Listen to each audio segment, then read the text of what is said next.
out because of one or two. Let me address some non-entities first. Yesterday, in our fundraising, Honorable Gaddafi, who was part of this police department of the Biafran government under the Prime Minister, appeared in the fundraising. And then You after... can please use the word ex-honorable because he was ex in the cabinet. Ex. Yeah, So that, ex-honorable. But to yes, all Biafrans are honorables. honorable. Yeah. Yeah. So even those that are fighting the Biafran government structure today, they are all They honorables. address themselves as honorable. Uh-huh. Even in Ndocho, they address themselves as honorable. So, so Honorable Gaddafi was suspended by the Prime Minister. Yes, and that suspension still stands until the day Prime Minister will lift it. Yes, and nobody is disputing that.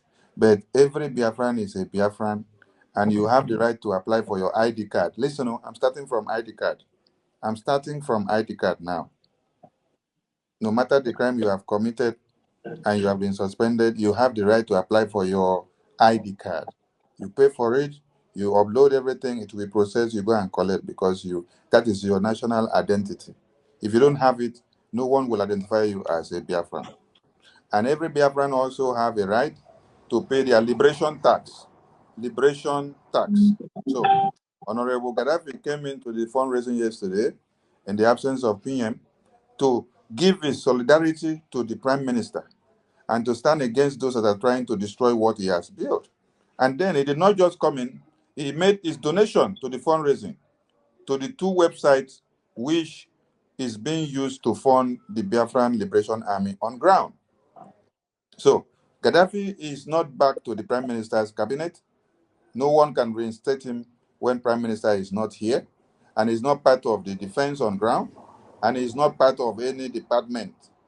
For those of you that are being misinformed, he only came as a Biafran to do what? Donate to the fundraising and encourage all the Biafrans that they should stand their ground to protect what Prime Minister has built until he returns. So those that are misinforming you, they are doing themselves more harm than good. Then we saw some cries from Madame Yumo's bar.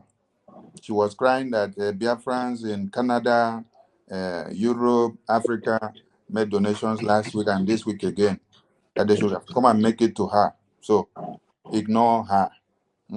Continue to make your donations to where you have been told to make, which is the two websites, Biafra Gov website and the IPOB in USA.org website. That is where money is being channeled to the Biafra Army on ground, and they are doing their work very, very well. So let our cry continue. And I have also listened to another utterances from their fundraising yesterday, where she was telling you people that Sonny Akparawa, Minister Ajare, Minister Nkere wanted to destroy the convention. That is why they oppose her. That's why she declared it the first day. That is why we oppose her declaring it on the first day. So let me address this. Biafrans, first and foremost, and I want all of you to cut out this very part. I am addressing these 2 points in this Very video. important. Should I spotlight you? Should I spotlight you? No, it's okay like this. We know how to do the cutting. When we do want to cut, we'll cut only one side and the speech will still come out. So, Biafran people, I want you to ask yourself a question. Between the finance minister, who has called for a meeting over 5 times before the convention, when Honorable Uche brought all the bills that needs to be offsetted against the convention, and then the COS said nobody should attend that meeting to offset those bills for us to even know if the place is fully paid for or not paid for, or if we are going to stay outside when we go there or not, or if the lunch center where we eat lunch will be okay or not, or even those that were supposed to come and enter their hotel, if everything is in order. Between the finance minister that makes sure all those bills were cleared, even when the COS said none of our cabals in the cabinet should go and attend the meeting, that if they should attend the meeting, she will remove them from government. And it is exactly what you have seen her do, because those that did not obey her but went to go and plan ahead to see that all those bills were offsetted. She has removed them from government today and set up a new government. So I'm asking you, between the person that sat with Honorable Uche is a crook. This is the same man that will not allow the finance minister to sleep or rest 5 days to the convention. Is bringing all the bills and calling the finance minister. Finance minister, call a meeting, call a meeting. Let us see how we offset these bills so that before we come to Finland, we will not stay outside, so that they will not cancel the contract. Because the company had threatened that if we don't pay all the bills total, even if, and then they will refund the entire money. And all of you would not make it to the convention again. Or you get to the convention and then everybody will stay outside and will say that the convention will not hold. Between the man that stood while Uche is disturbing him every time, we come to the meeting, the madam canceled the meeting and said the meeting cannot hold because she's the one in charge. The finance minister cannot come and hold meeting to update the house about the finance. But Uche is crying that we need to do it so that we can offset this. And this woman canceled the meeting over 4 times. But in that process, we still hold the meeting, few of us. We call some people who don't want to be identified so that she will not come at them. We have to be calling them on phones to have this meeting. Uche that I say is a crook, the European rep, cannot come out now to open his mouth and debunk the lies that a madam is telling you people yesterday. Uche was in all those 4 meetings to make sure that the bills are cleared. He will not allow the finance minister to rest, and all of us that were in that meeting.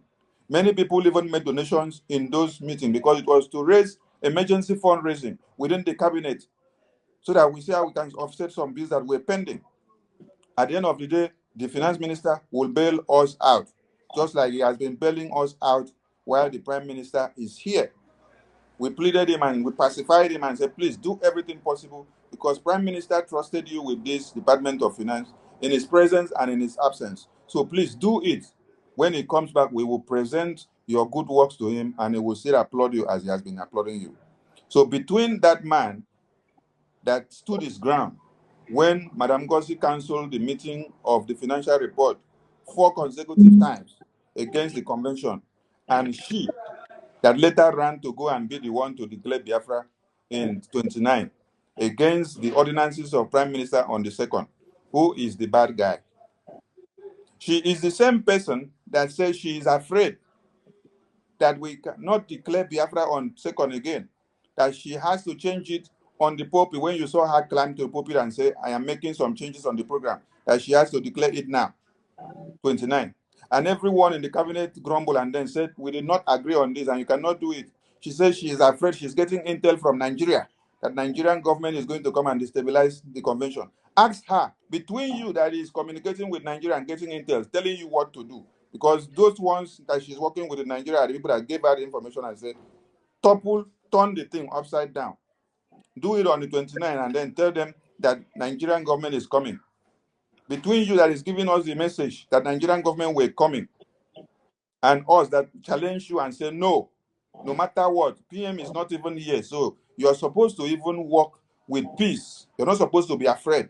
Between you that carried fear and even put in the minds of all the entire cabinet, who now should be the suspect?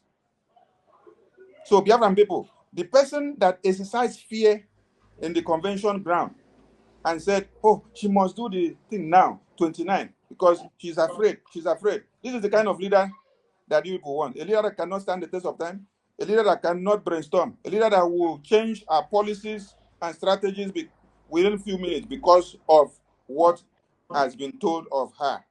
So it's a fearful person that you people now trust. Someone that one day will tell you, oh, one Nigeria is in your houses, so everybody should not do sit at home again because of fear. So I want to address this for all of you to hear, that the lies and propaganda are flying. Now, as I speak this side, you screenshot it, take it out, and then share it everywhere so that the lies will be corrected.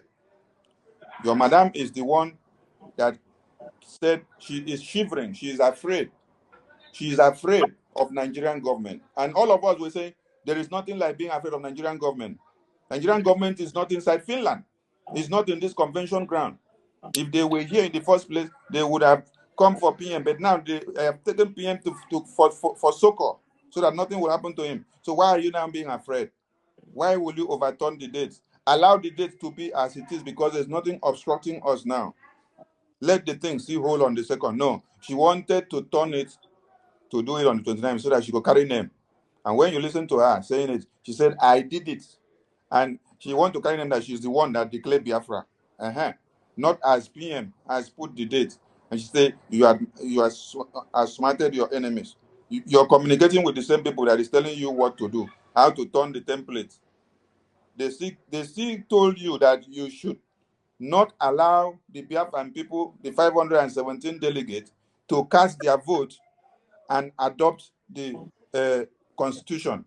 So they gave you another pattern to do it. So you came to the stage and then carry the constitution and say, I hereby present to you the Biafran constitution. Go and buy. It's $100. Is that how the prime minister launched the Biafra charter to Biafran people in Helsinki 2023? Everyone voted with a ballot that was going round.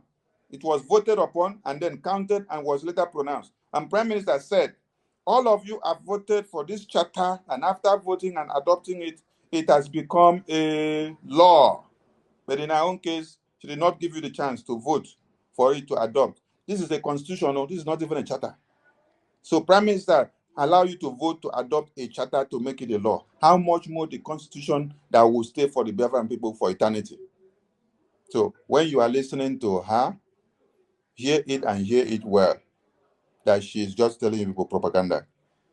And the man that was in that this thing yesterday, Reverend Anene, I am so disappointed in you. Because when she was speaking yesterday, you were saying, yes, yes, yes, that Sonny Akparawa, Minister Ajare, Minister Okenkere, they wanted to destroy the convention. Chai, you call yourself Reverend Anene, you are a disgrace. Yes, you are a very big disgrace to be saying yes, yes, yes, yes. Effort that I have made to stop you people from asking accountability from the defense department in the homeland so that our defense will become useless, vulnerable and volatile to the enemies to penetrate. Because I stop and say you cannot be asking for accountability of Prime Minister's work, how he has been working, how many weapons we have been buying, where we used to buy the weapon, and the company we used to buy it from, and the logistics that goes through. Is that what you're asking for accountability of? Prime Minister is in Finland doing the same accountability of Biafra to the Finland police, and you are summoning him and the minister that he appointed to do work to come and give you the same accountability in his absence. You people are committing treason, and it is evil. Because I said you people cannot do it. Wait for Prime Minister to come until you ask for it. You people now decide to vote by yourself. After you kick me out of the Zoom, you people decide now to now vote by yourselves and suspend fundraising. Tomorrow you say you're working for the Biafran people in the homeland. Another message, Biafran people in the homeland and Biafra is in Lagos, you guys should remain intact. Disregard everything that this Madam You Must Bow is doing. Do not bow because you are not a slave. So don't bow to Madam You Must Bow. And do not use the account that she's giving you people to deposit money. It is endangered. And I will be coming to reveal something more about that in no time. So continue what you have been doing with the Prime Minister and the ways and manners that he said things before. If you have your money and they have changed, and she has changed the previous admins, I'm telling all of you to stay put with your money. Put your money in your pocket. Don't donate it to anywhere. I told you that Finance Minister Honorable Unkere is going to have meeting with some of you. Later after then, you will know the right place to put your money. But don't be threatened by Madam, because she's threatening all of you that if you don't do as she say, she will come after you. She will expel you. She will do this. So do not succumb to all these threats. Stand your ground, because Prime Minister will be here in no time and Biafra is here.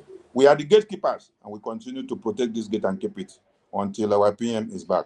No lelele and no damage and no mumu will come to destroy what the Prime Minister has built. Our security is where our eyes are, and our finance. That is the power of the government. When you are able to bring these two places down, we cannot stand again and make noise. All of them that are making noise in the media here now.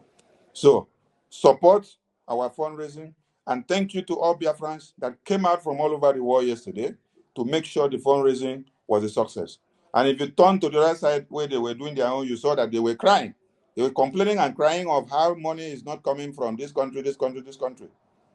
Before next fundraising, those that were with them, they will get to understand more truth and they will leave them because their eyes will be opening every day. Thank you, Biafran people. They will from here. Remember to cut out this part and circulate it for them. They will. Thank you very much, our formidable Minister of Communications. Thank you so much, sir. Thank you. And fellow Biafrans, you have all heard from my boss.